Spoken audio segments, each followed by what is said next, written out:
All right, today guys, we're going to talk about a Hardie install and just kind of give you some steps here. Just if you're looking into getting some Hardie installed, just things to look for on a bid, and to make sure whoever's installing it is installing it properly for you. So we're going to start off by removing existing siding. On this particular job, we were removing some old cedar wood.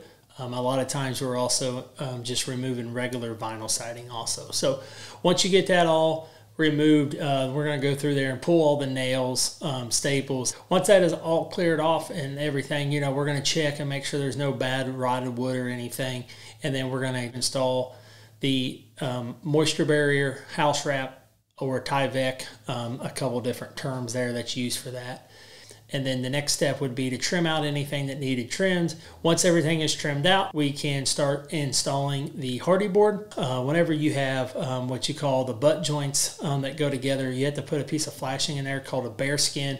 And what that is made that if water gets behind them two joints, it'll run down, and it won't run down the wall. It'll just run down the existing siding. After you get all that done, you will caulk all the trim. And also anytime that the trim touches the actual Hardie siding. One way that is wrong, that some people, they want to caulk all the butt joint ends, and that is actually not recommended by Hardie. So that is a do not do that kind of thing. That is the importance of that bearskin being back there. So on this particular project, we put pre-finish, so the paint came baked on from the factory. Sometimes we install prime siding that will come in and get painted behind us. So this particular here is the Color Plus siding that we installed.